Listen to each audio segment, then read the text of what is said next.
there. This is Eleanor Ferris from Unity ICT, here to thank you for checking in to our YouTube channel. Thank you for engaging with us and growing with us. Well, today, gang, we start an exciting teaching series on practical spirituality. Practical spirituality, the first of a three-part series. Now, it's interesting how we got to the place where we wanted to do a series on practical spirituality. My good friend and dear brother, Keith French, is constantly an advocate of keeping spirituality simple and usable to the point to where we can experience true benefit from it. And my partner in spirit, Samantha Jones, as we were discussing some of the lessons that we wanted to do, she brought up the idea of doing a series on practical spirituality. We have some shift and transition within our spiritual community, so it might be a very good thing to go over the principles of what practical spirituality is. So it is my heartfelt intention that this be a series that blesses us and enriches us, inspires us, and brings us that much closer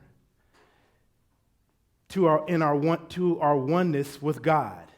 So that is the heartfelt intention. And to the degree and extent that it doesn't happen, blame Sam and Keith.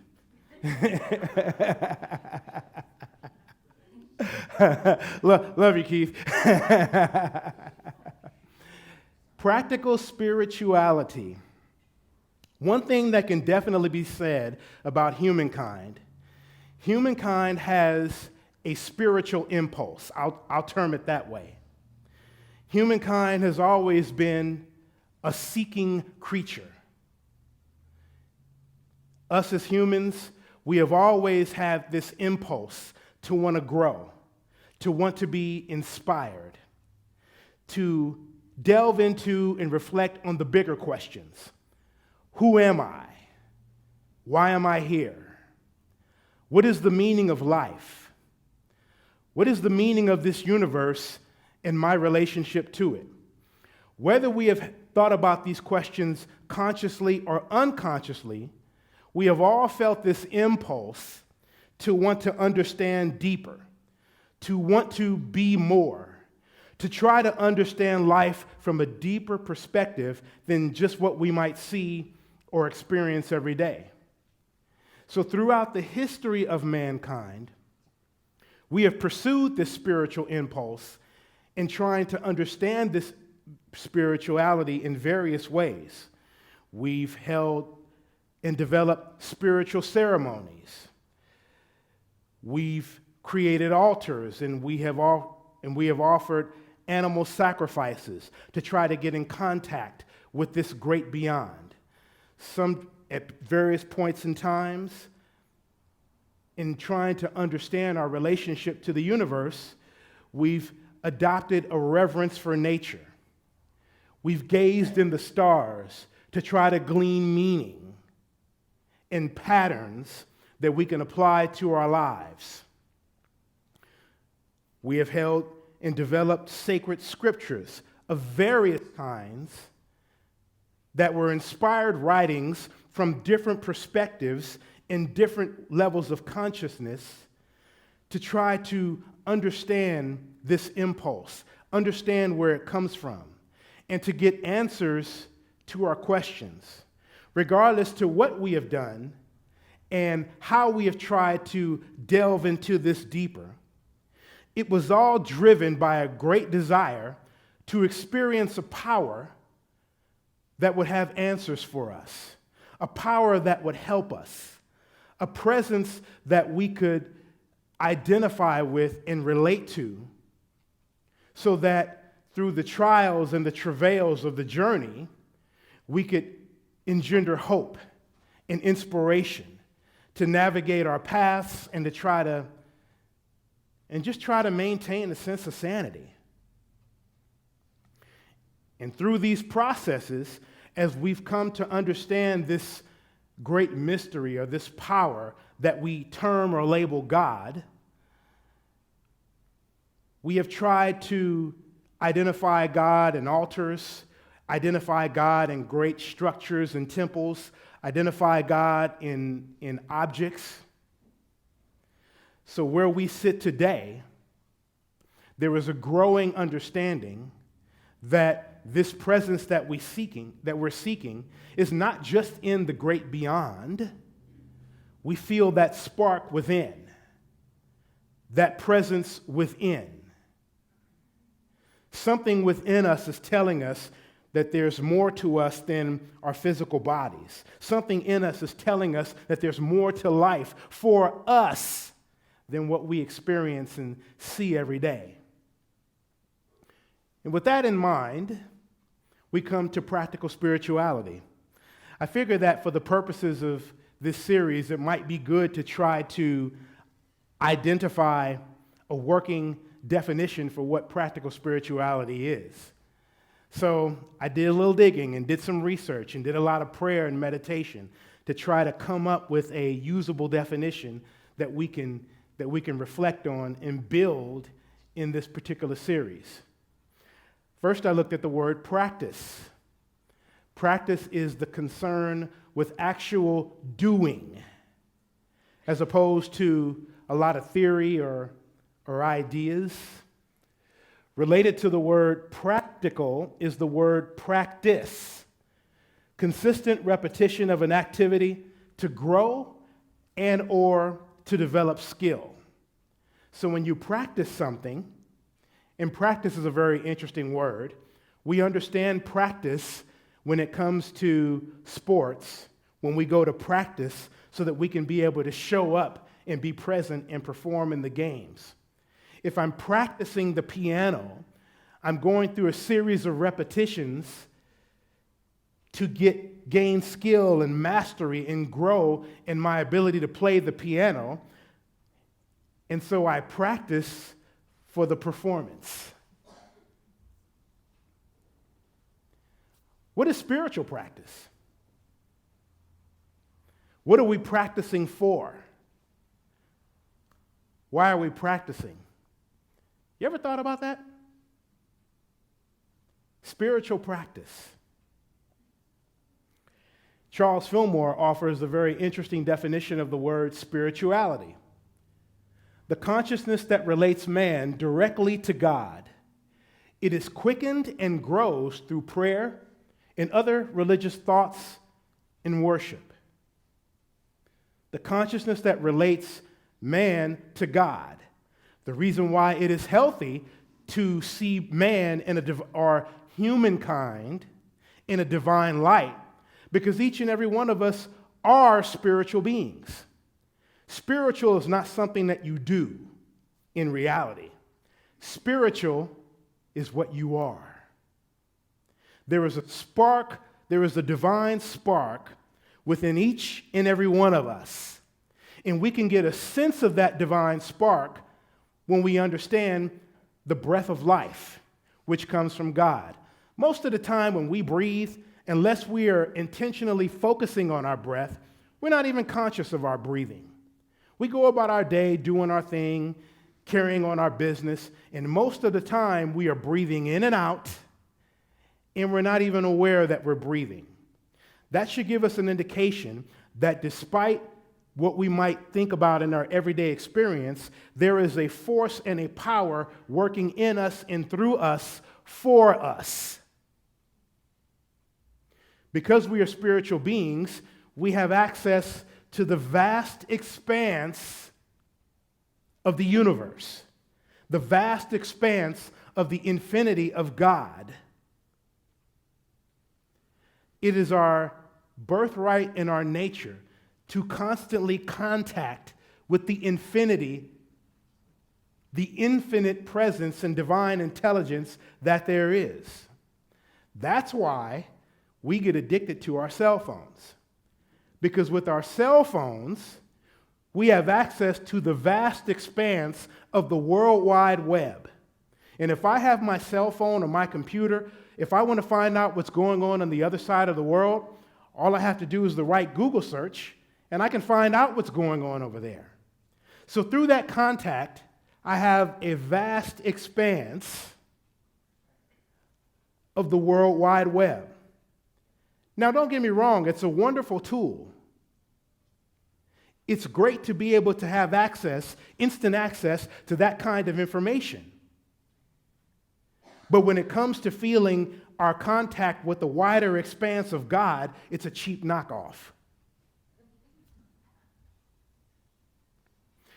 And I came into realization a couple of years ago, I had this habit of waking up every day. And when I wake up, the first thing I do is grab my cell phone and reach for the email or reach for Facebook.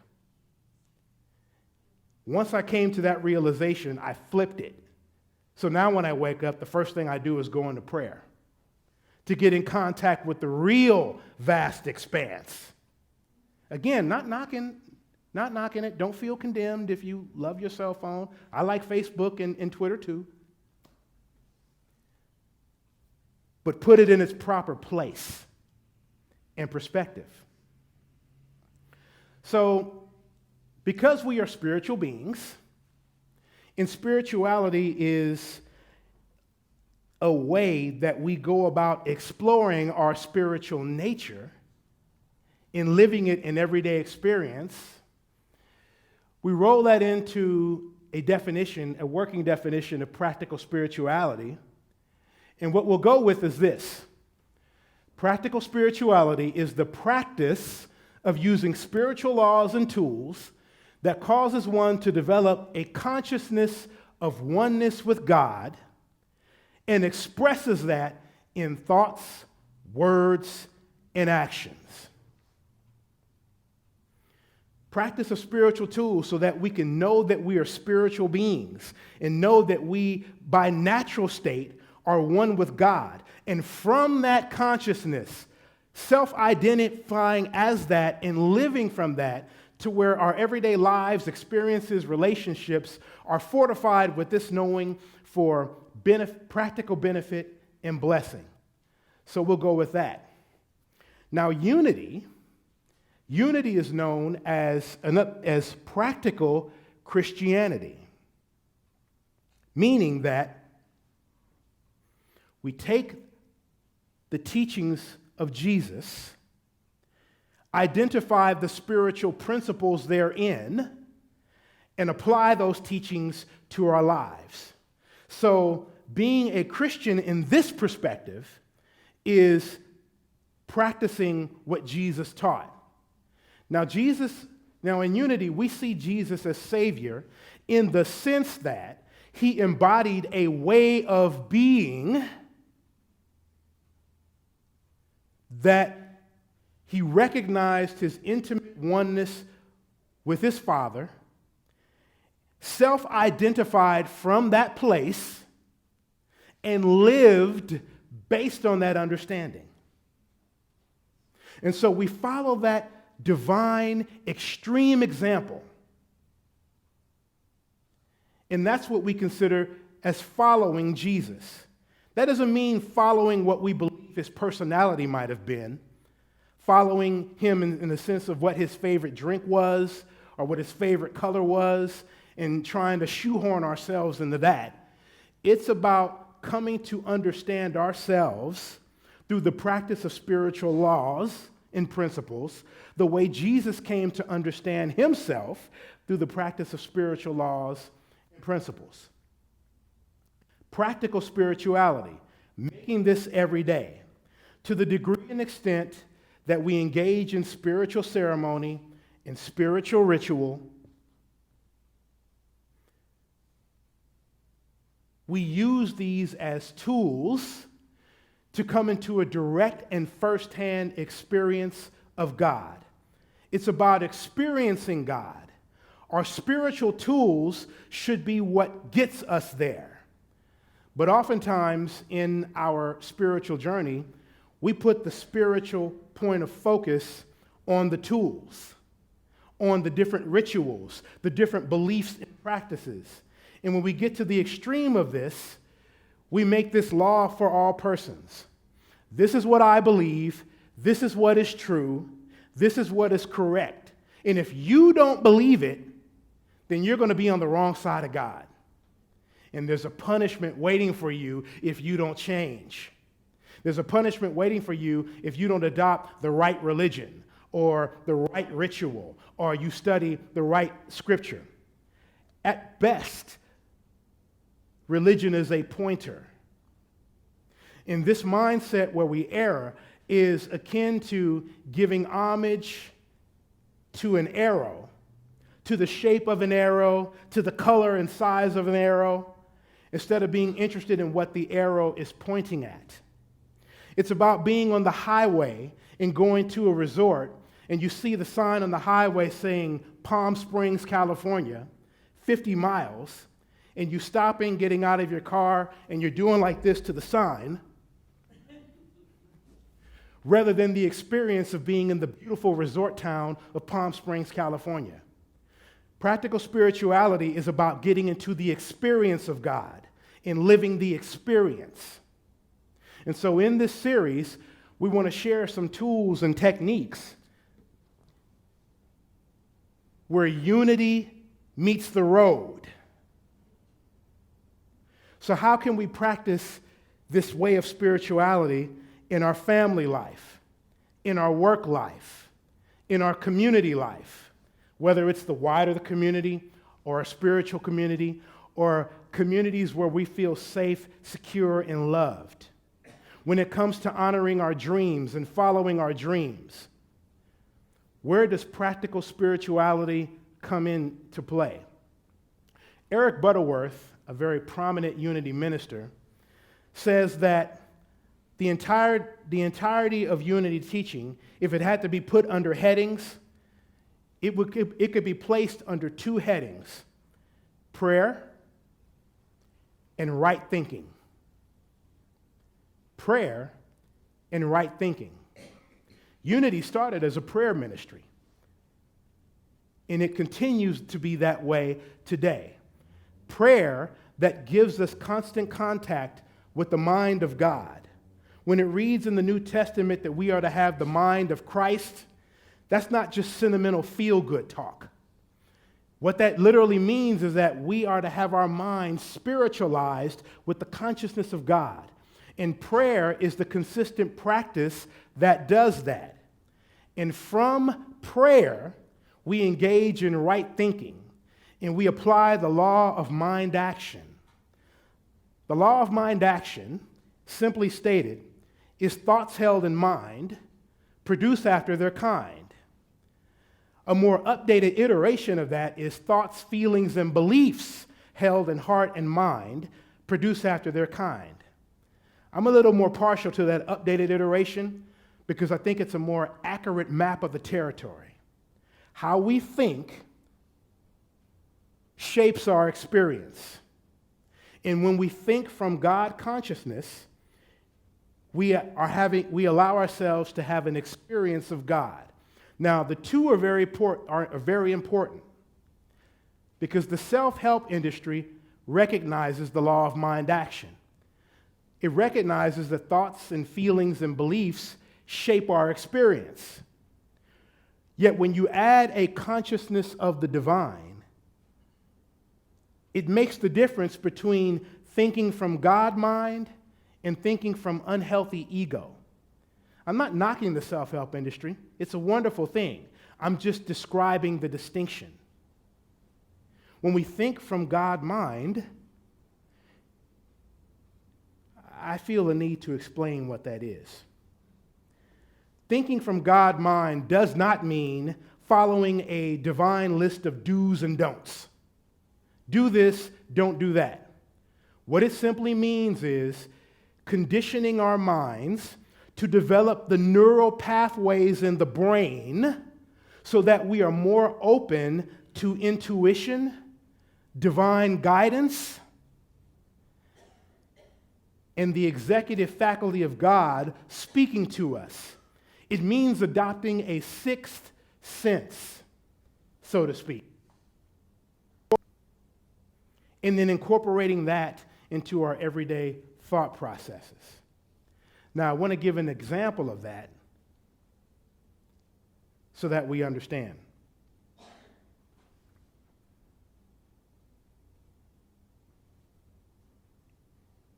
I have been very open with you all in sharing about some of my trials and travails growing up, how I was bullied as a child, and it severely affected my sense of self-esteem until I was in my 40s. And now that I'm 25 today, I'm in a different place in life. My age is none of my business. So as I went through that experience, psychologically, I was damaged goods. I was very susceptible to the opinions of other people and how it shaped my life. And rather than living to the good that is in me, I lived to the opinions of other people. Made decisions based upon that. At some point, since that's not a healthy way to live, it's going to bring you to a place where you're going to come to a crisis point. And that's exactly what happened to me. So now I come out on the other side of that more aware of who I am and my place in God. Now, as I went through that experience, it didn't feel good at all. It was horrible. And there was some really, really dark days of going to school and just being the focal point of everyone's ridicule and teasing. Yet now that I am on this side of it, in a place of better conviction and more safety, now I look back at that experience more differently. While everyone was self-identifying with being cool, wearing brand name clothes, in the early 20s, driving nice cars, that experience was terrible. But what it told me and taught me is that if I'm going to self-identify as something healthy, where I'm going to have a healthy semblance of life, I better come to a different understanding of who I am. And that's when I began to grow in the understanding of my oneness with God. And I was able to see that all of my experiences in the past was to help me to understand who I am in God, and that there's something that is significant about me that is a blessing to me, yet it is for me to use as a blessing for other people.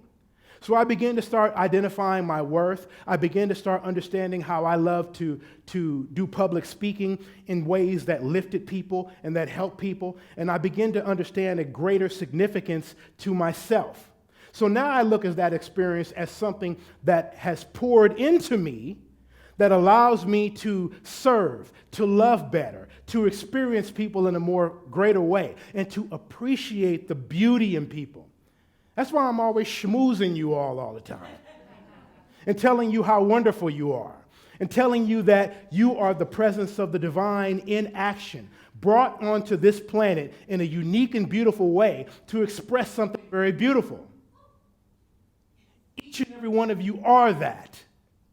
And because I went down to the pits of hell, and don't even let me start about my religious cult experience, I'll save that for another lesson. But going through all of that darkness helped me to appreciate people. That's why when you go through that line at the end of service, you know you're going to get a big bear hug from me, because I try to see deeper into each and every person. Now, I'm not saying I'm perfect by any means. Well, I am perfect in my spiritual nature. But I don't always get it right. I don't want to be seen up here as the sage on the stage. I only use my life as an example to say that that same thing is true for each and every one of you. God is seeking to express something beautiful in the world in, through, and as you. In practical spirituality, with a prayer-conditioned mind and heart, coupled with right thinking, allows you to experience God in a real, practical, beautiful way. And as you do that, as Sam was telling us last week, you inspire yourself, and in turn, you inspire people around you, whether you realize you're inspiring people around you or not. because you are inspiring people around you. Someone is looking at you or has looked at you and thought of a greater possibility for themselves because they watched you handle a situation. They watched you interact with someone for a beautiful outcome and result. They watched you passionately and fearlessly pursuing your dreams, and they became inspired by that. They watched you wanting to have a closer, deeper contact with the divine in you, and they became inspired. This is what practical spirituality is all about, helping you to reach that point in that place. And as I said, next week, unity meets the road. So we talked about all the theory. Now next week we get practical. As always, I hold you all in very sacred space. And into that sacred space, I speak a simple word of prayer. Life, light, and love to you all.